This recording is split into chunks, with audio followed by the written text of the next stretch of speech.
Hola, bienvenidos a un programa más de Abogacía Trabajando. Soy Rodrigo García y el día de hoy estaremos conversando con la doctora María Fernanda Cobo sobre la lactancia materna como una obligación legal.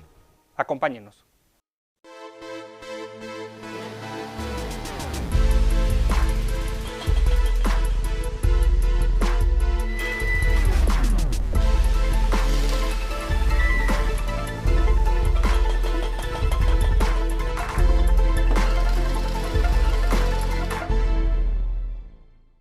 La doctora María Fernanda Cobo Armijo es especialista en Derecho y Salud Pública. Es licenciada en Derecho por el Instituto Tecnológico Autónomo de México, maestra en Derecho con punta terminal en Salud Global por la Universidad de Emory y doctora en Salud Pública por el Instituto Nacional de Salud Pública. Ha trabajado en instituciones del sector público, social y la academia, entre las que destacan el ITAM, el IMSS y la Fundación Mexicana para la Salud. Participó en diversos proyectos de investigación y consultoría con instituciones nacionales e internacionales. Es profesora del Departamento de Derecho de la Universidad Iberoamericana. Cuenta con diversas publicaciones a nivel nacional e internacional donde se analizan temas relevantes de derecho y salud pública. Fer, bienvenida. Gracias por estar con nosotros en Abogacía Trabajando. Muchísimas gracias, Rodrigo, por la invitación. Al contrario, un gusto, Fer, un tema, la verdad, que creo que tiene mucho de qué hablar. Ahorita, por supuesto, iremos desarrollando todo el tema de la lactancia materna. Y sin más te preguntaría entonces, ¿por qué podemos afirmar que la lactancia es una obligación legal? Pues mira, a ver, la lactancia materna está regulada. Uno pensaría, la verdad, al principio, que un tema como la lactancia, que es, no sé, una función corporal del cuerpo de las mujeres una vez que tienen a un bebé, no tendría por qué estar regulado, no es una cuestión tan normal como comer, como respirar, y simplemente el mundo, los mexicanos y la gente, hemos estigmatizado la práctica de la lactancia por diversas situaciones sociales. Ahora, la lactancia es un derecho porque el artículo 123 constitucional, tanto en el apartado A como en el apartado B, establece que las mujeres que están en periodo de lactancia tienen derecho, por ejemplo, a descansos lactarios, que son 2 descansos de media hora según la Ley Federal del Trabajo y la Ley Federal de los Trabajadores al Servicio del Estado, al día para realizar la extracción de leche en lugar higiénico y seguro que designe el patrón. La Constitución lo establece, la Ley Federal del Trabajo lo establece, la Ley de los Trabajadores al Servicio del Estado, como ya mencioné, también lo menciona, pero es una obligación legal más allá de los descansos para lactar, porque también es una obligación tanto para las empresas productoras de sucedáneos de la leche materna, como las empresas que emplean a mujeres trabajadoras, y también para el gobierno mismo, para el Estado mismo. Y entonces esta es una obligación y es un derecho que se desdobla en diversos aspectos, que pueden ir desde laboral, que pueden ir también el aspecto de publicidad de los productos sucedáneos de la leche materna que se venden, y también es una cuestión, y hay que decirlo, es una cuestión de género. Es una cuestión de género que, bueno, no sé si ustedes lo saben, pero las mujeres después de que tienen la resolución de un parto se encuentran en un periodo de alta vulnerabilidad por todos los cambios físicos, psicológicos y corporales que viven, y también el derecho tiene que ser, o tiene que ser consciente de esas modificaciones del cuerpo de la mujer y de esta nueva relación que la mujer establece con el bebé que acaba de nacer, lo cual tiene que desdoblarse necesariamente en una protección especial para la maternidad posterior del parto y, ¿por qué no decirlo?, también de la paternidad, claro, y también de la dupla que se realiza entre las mujeres y sus parejas, ¿no? Que esto viene y conlleva otros derechos y otras obligaciones distintas, como puede ser los derechos de la licencia por maternidad y el permiso por paternidad, que sí hay que hacer la diferencia, porque es distinto hablar de licencia por maternidad y permiso de paternidad, ¿no? Porque el permiso por paternidad en principio son 5 días nada más. Correcto. Que 5 días que corren a cuenta del patrón. Cuando la licencia por maternidad, según la ley, son 12 semanas, 6 semanas previas al parto, 6 semanas posteriores al parto, con la posibilidad de transferir 4 de las previas al parto a las posteriores, correcto, al parto, siempre y cuando se tenga la anuencia del médico en la institución de seguridad social a la que esté afiliada la mujer, y además pues del patrón, ¿no? Que ahí es donde empezamos a discutir hasta qué punto están estas obligaciones, pues quiero decirlo, pero correctas, tanto para preservar los derechos de la maternidad como para preservar la lactancia materna. Y solamente decir que para el tema de la licencia y de la de la licencia por maternidad y del permiso por paternidad se financia de manera distinta, sí. Además. O sea, la licencia por maternidad sí es una prestación de seguridad social, cuando el permiso por paternidad no lo es, ¿no? ¿Y por qué hago tanto hincapié en un tema de lactancia con el tema de las licencias? Pues porque lo que indican los estudios es que a mayor tiempo de licencia por maternidad se correlaciona positivamente con una mayor duración de la lactancia materna. Y esto es obvio, ¿no? Porque si la Organización Mundial de la Salud y organismos como UNICEF mandatan que la duración de la lactancia tiene que ser exclusiva desde el primer momento, desde la primera hora de vida del bebé hasta los 6 meses y complementaria hasta los 2 años, y además a libre demanda los primeros 6 meses, pues evidentemente las mujeres que deciden lactar, porque también hay que decirlo, es una decisión, claro. Es una decisión personal, ¿no? Nosotros podemos hablar muchísimo de los beneficios de la leche materna, decir que es el oro líquido, que es la primera vacuna del bebé. Sí, pero la propia madre es quien decide. La propia madre es quien decide, al final.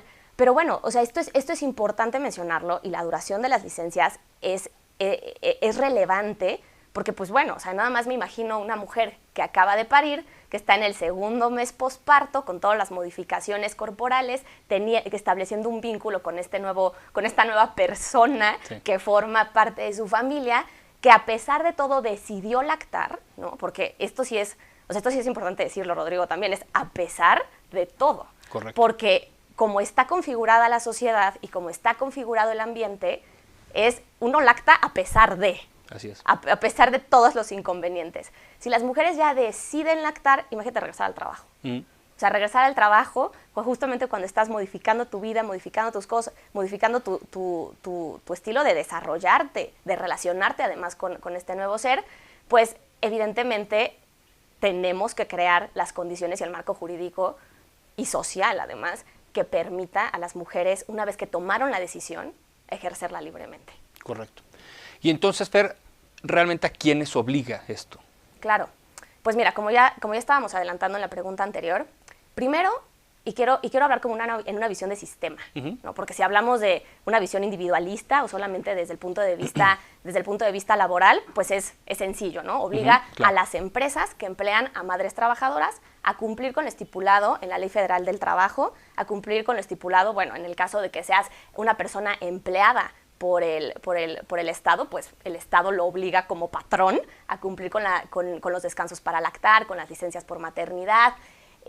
También obliga, si nos vamos como a instrumentos un poco más soft, como la norma mexicana 025 para la igualdad y la no discriminación laboral, puede no obligar, pero sí incentivar a la creación de espacios lactarios, ¿no?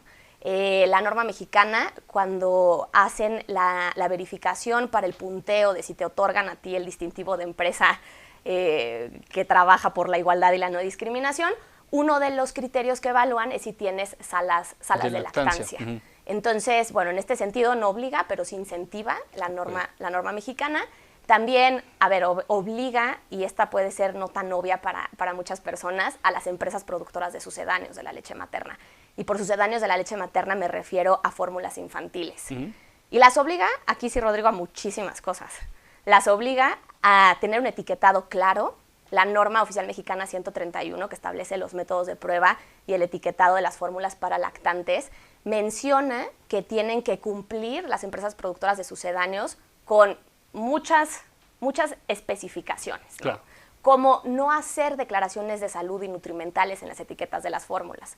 Una fórmula no puede decir, por ejemplo, que la fórmula es superior a la leche materna. Sí, no. No, porque evidentemente no lo es. No O sea, la leche materna es un fluido, es un tejido líquido, es un fluido vivo que cambia conforme van cambiando las necesidades del bebé. Así es. Se ajusta. Se va adaptando, claro. Exacto, se adapta en cantidad y en requerimientos nutricionales. Entonces, bueno, decir que la fórmula es superior no pueden hacerlo. Y eso lo estipula la norma oficial mexicana 131. También, y si nos vamos al Reglamento de Control Sanitario de Productos y Servicios o al Reglamento de la Ley General de Salud en materia de publicidad, indica que en todo el tema de la publicidad de sucedáneos no se pueden hacer este tipo de declaraciones, ¿no? Entonces, también obliga en la propia publicidad de los sucedáneos de la leche materna a las empresas productoras a no caer en estas trampas. Bueno, si nos vamos ahora a otro ente obligado, que pueden ser los hospitales públicos y privados, el Sistema Nacional de Salud, las y los profesionales de la salud, Ahí las obligaciones son distintas. Hay obligaciones, por una parte, del gobierno en la creación de la política pública y en su facultad de educar a la población, de educar en salud o de tratar de brindar la mejor información disponible para que las madres, padres y cuidadores tomen la mejor decisión sobre la alimentación de los bebés. Claro. A ver, pero también la Secretaría de Salud, como ente coordinador del sector, debe de vigilar que en los centros de salud donde se otorguen servicios de atención materno-infantil se cumplan con ciertos estándares. Por ejemplo, que se facilite al personal de salud la capacitación en temas de amamantamiento y técnicas de amamantamiento, para que cuando una madre acaba de parir, pues se le pueda indicar cuáles son las condiciones mejores para llevar a cabo la lactancia, ¿no? Y otra de las obligaciones muy importantes del sector y de los hospitales públicos y privados es no distribuir muestras gratuitas de sucedáneos de la leche materna dentro de los hospitales. No sé si tú has visto o alguna de las personas que nos ven han visto estos como kits que se les otorgan de repente a los papás y a las mamás que acaban de tener un bebé. Bueno, pues eso está prohibido. Eso está prohibido por la norma oficial mexicana 007, que es de la atención a la mujer en el embarazo, parto y puerperio, y también está prohibido por otros instrumentos internacionales, como el Código Internacional de Sucedáneos, de Comercialización de Sucedáneos de la Leche Materna, ¿no? Que bueno, este código es un código internacional, es un instrumento de soft law, pero que la legislación mexicana, a partir de las normas oficiales, ha decidido incorporar al ordenamiento jurídico mexicano. Entonces, bueno, esta también es una obligación. Claro. Y también para los profesionales de la salud. Bueno, para los profesionales de la salud, ellos no pueden recomendar el uso de sucedáneos a menos que sea una razón médica justificable y a través de receta médica. Eso también se encuentra en la ley del Seguro Social. Se modificó hace algunos años para incluir esta pequeña restricción a la receta excesiva de sucedáneos de la leche materna.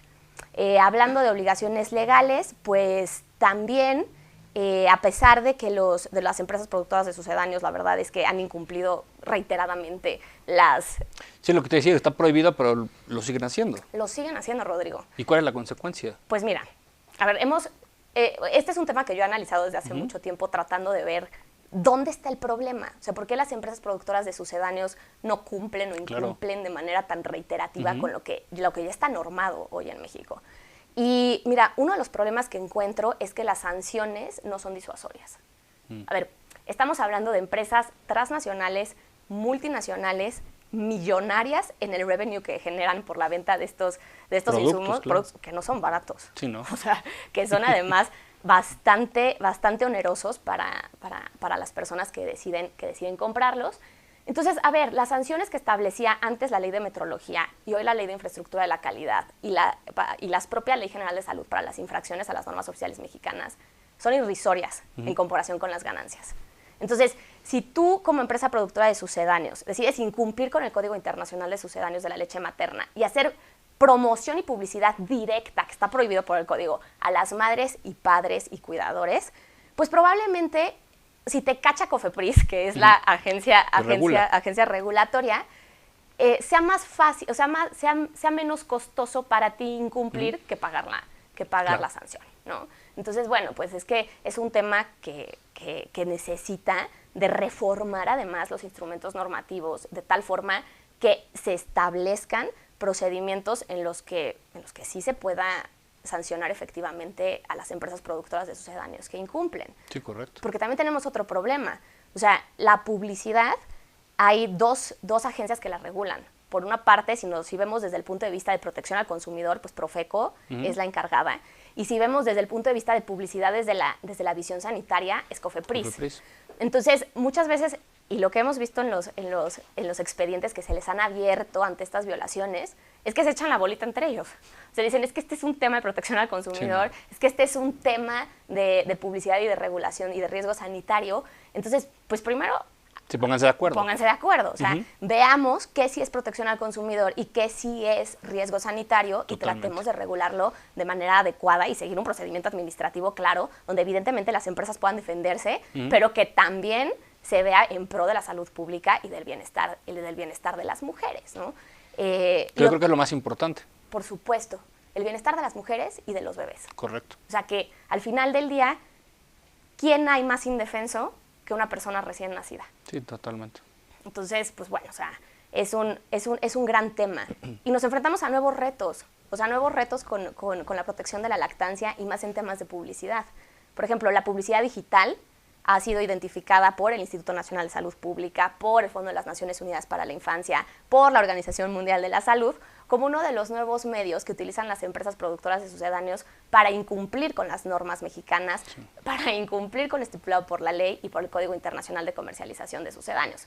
Porque, a ver, la publicidad digital a través de algoritmos puede llegarle de una manera más directa, sí, a las mujeres que están en periodo de lactancia o a las mujeres que están embarazadas y además con un bombardeo continuo, ¿no? Sí. Mucho más directo, mucho más personalizado, como podrían ser los medios tradicionales, como es la televisión, como es las revistas, y pues ahora con el tiempo que pasamos todos pegados a los instrumentos electrónicos, pues evidentemente es constante. Correcto. Y otro tema son los influencers. También. Las mamás influencers que ahora deciden recomendar sucedáneos, pero pues no es clara la recomendación y el patrocinio, ¿no?, que viene detrás de esta publicidad o esta nueva publicidad que la verdad es un problema.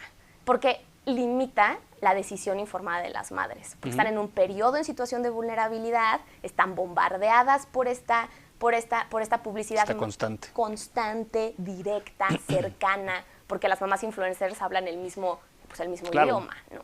Entonces, es más directa, más cercana, y bueno, pues es también un punto que la legislación y la regulación debería de reconocer y tratar de ver por dónde regular. Sí, justo, fíjate que haciendo rápido un paréntesis, hace algunas semanas grabamos justo acerca de los influencers y nos compartía la persona que teníamos de invitado justo eso, que las empresas, por ejemplo, como Cofepris las regula, todo lo que utilizan son a mamás influencers como para darle la vuelta y por ahí entonces hacer toda esa promoción en redes y demás. Qué interesante, y ahí el tema es que lo que tú dices, que no hay una regulación. No hay una regulación. Entonces por eso de algún modo lo siguen haciendo y ese constante bombardeo en redes a las mamás embarazadas, a las que están en el periodo de lactancia. Sí, totalmente. Y aparte, a ver, pongámonos en los zapatos de las mamás. Están en un periodo de suma vulnerabilidad, están en un periodo de cambios. Están en un periodo a ver, yo no sé si soy mamá primeriza, qué es lo mejor, a qué me estoy enfrentando, sí, ¿no? Y de repente una mamá influencer que habla mi mismo lenguaje, que está pasando por las mismas pues cambios que yo, o pareciera que está pasando por el mismo cambio que yo, decide darme esta información comercial disfrazada de buena onda. Así es. Entonces, pues evidentemente es un problema que estamos viendo. Sí, definitivo. Fer, ¿qué riesgos y beneficios legales existen entonces respecto a la lactancia materna? Ok, mira, a ver, beneficios existen muchísimos. O sea, los beneficios para el bebé, los beneficios para la mamá son una reducción en la razón de riesgo de padecer determinadas enfermedades. Y razón de riesgo es esta probabilidad adicional que uno tiene dadas ciertas circunstancias de padecer o no, o de vivir o no con una determinada enfermedad. Entonces, en el caso de las mamás, lactar está correlacionado con una reducción del riesgo de padecer, por ejemplo, cáncer de mama, cáncer de ovario, le permite a las mujeres regresar más rápidamente al peso normal, claro, reducir la ganancia adicional de peso, por ejemplo, posterior al parto, mejora los vínculos de afecto entre mamá y bebé. Para el bebé, bueno, son innumerables, ¿no? La primera vacuna del bebé es llamada el calostro, que es la primera leche que sale del seno materno, y bueno, reduce la prevalencia de ciertas enfermedades del tracto digestivo, del tracto respiratorio alto, la enterocolitis necrotizante, entre muchas otras. Sí, la lista de beneficios sí es enorme. Es enorme. Sí, sí, sí. Ahora, para la sociedad también hay muchísimos beneficios, ¿no? Porque crear una sociedad que apoya la maternidad, pues en principio es una política transversal, es un tema de aglutinamiento social para proteger a la dupla madre e hijo. A ver, para las empresas, otros estudios que también ha hecho el Instituto Nacional de Salud Pública, la Universidad Iberoamericana y UNICEF, indican que para las empresas tener políticas protectoras de la lactancia dentro del lugar del trabajo mejoran ciertos indicadores de desempeño de las mujeres trabajadoras. Y también reducen la rotación del personal y mejoran la relación de las mujeres con su lugar de trabajo, porque se sienten protegidas, porque se sienten acompañadas, y además se crea una política dentro del lugar de trabajo, Rodrigo, que es amigable a la maternidad, amigable a la lactancia, y donde las mujeres dicen, bueno, hoy me toca a mí, pero mañana le va a tocar a mi compañera de al lado, o pasado le va a tocar a otra, y entonces se hace un tema de camaradería también dentro de las empresas. Para las empresas productoras de sucedáneos, pues los beneficios son obvios, ¿no? El incremento de las ganancias, el incremento de la presencia, por ejemplo, porque son compañías que tienen muchas líneas de producto, entonces pues crean un tipo de afiliación a la marca. A ver, los riesgos para las empresas de no cumplir con descansos para lactar, con la licencia por maternidad, pues son los obvios. O sea, primero que te llegue un inspector del trabajo y te vea incumpliendo con la legislación laboral. Otro es que las mujeres te demanden simplemente porque no tienen sus derechos adquiridos. Para los riesgos legales para las empresas productoras de sucedáneos es que les inicia un procedimiento administrativo de imposición de sanciones, tanto COFEPRIS como PROFECO, por ejemplo, que bueno, que pues este es un riesgo, como ya lo habíamos dicho, menor, ¿no? Medio relativo, porque además no los defiende el defensor de oficio, no los defienden grandes despachos de abogados. También para el gobierno pues existen muchos riesgos, ¿no? de las bajas tasas de lactancia. Bueno, pues al incrementar la razón de riesgo de la prevalencia de ciertas enfermedades, pues vas a tener que gastar como gobierno más en atenderlas. Hay diversos estudios también que han indicado una disminución en el gasto público en la atención de neonatos a mayores tasas de lactancia, cosa que en México es un problema, ¿no? Tenemos las tasas de lactancia materna exclusiva más bajas de la región. En 2012, la encuesta nacional de salud y nutrición indicó que la tasa de lactancia materna exclusiva hasta los 6 meses de edad era de 14.4, y la última encuesta nacional de salud y nutrición de 2018 indicó un ligero incremento de 28, aproximadamente 28.6%. Pero el tema es, a ver, o sea, todavía no llegamos a las recomendaciones internacionales, al porcentaje que necesitamos para estar en las tasas de lactancia materna exclusiva que necesitamos, ¿no? Pero también está correlacionada con la mayor participación de las mujeres en el mercado laboral. Oye, Fer, ¿y en México realmente qué se está haciendo para garantizar como un derecho a la lactancia materna? Mira, tenemos instrumentos de política pública que se han creado desde hace algunos sexenios. Tenemos, como ya te había mencionado, un marco normativo que va desde la Constitución, pasando por leyes federales, pasando por leyes generales, normas oficiales mexicanas, normas mexicanas, códigos internacionales de sucedáneos de la leche materna. Es que a mí me impresiona la cantidad de regulación que tiene. O sea, en escrito hay mucho, pero realmente el problema es aterrizarlo. El problema es aterrizarlo, Rodrigo. O sea, es ver cómo hacemos que se cree una sociedad más protectora de la maternidad y de la lactancia en general, como una derivación de las políticas protectoras de la maternidad. Es que sí, o sea, yo digo, hay mucho para una actividad pues del cuerpo normal y desafortunadamente pues no se logra su protección efectiva. Y en cuanto al sector tanto público como privado, porque hacer la distinción también, ¿realmente qué porcentaje tenemos hoy en México respecto a que en estos lugares, sitios de trabajo, existan salas de lactancia? Pues mira, las empresas han hecho un gran esfuerzo, muchas empresas han hecho un gran esfuerzo por tener salas de lactancia en las empresas. Como yo te mencionaba, el Fondo de las Naciones Unidas para la Infancia, el Instituto Mexicano del Seguro Social y la Secretaría del Trabajo y Previsión Social lanzaron una guía a inicios de este año, que es la guía de instalación de salas de lactancia y de promoción de políticas amigables a la lactancia materna. Y grandes empresas se han adherido. Entonces, la verdad es que sí tenemos un número importante de empresas que tienen mayores salas de lactancia. Pero un problema también es el empleo informal. ¿Cómo garantizas el derecho a la lactancia de todas estas mujeres que no tienen un empleo formal, ¿no? Entonces, bueno, pues también es una cuestión que como sociedad debemos revisar, que como políticas públicas en los espacios públicos, ver cómo podemos cómo podemos empezar a normalizarla.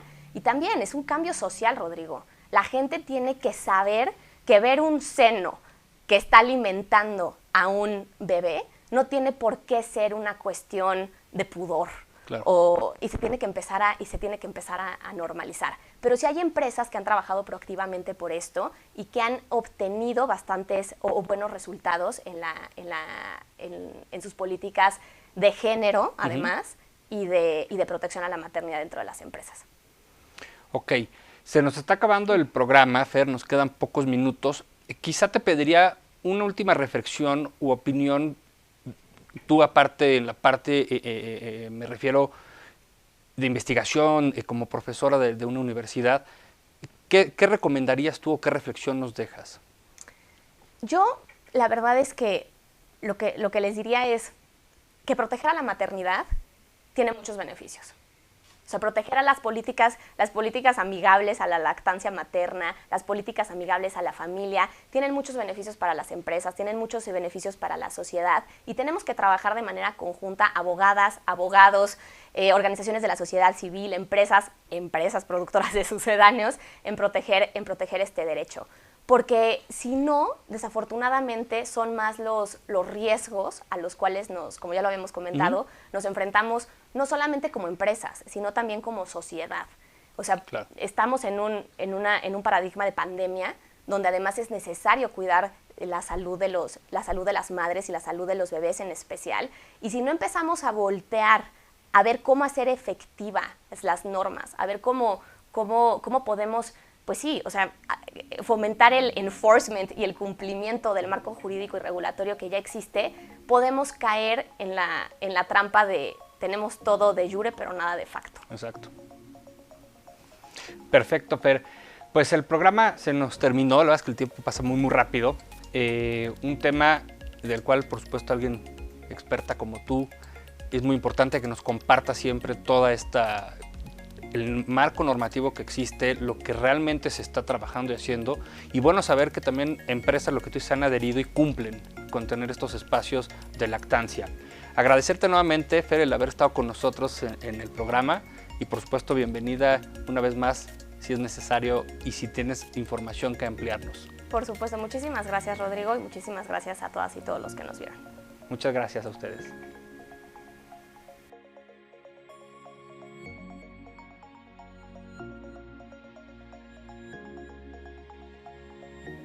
Muchas gracias por habernos acompañado a este nuevo episodio de Abogacía Trabajando, con un tema en el cual, por supuesto, es una decisión de las madres de lactar, pero también una obligación, como ya lo decía María Fernanda, para el Estado, para las compañías, y tener estos espacios de lactancia en donde las madres puedan llevar a cabo durante este proceso el mismo. Los espero en el siguiente episodio de Abogacía Trabajando. Gracias por habernos acompañado.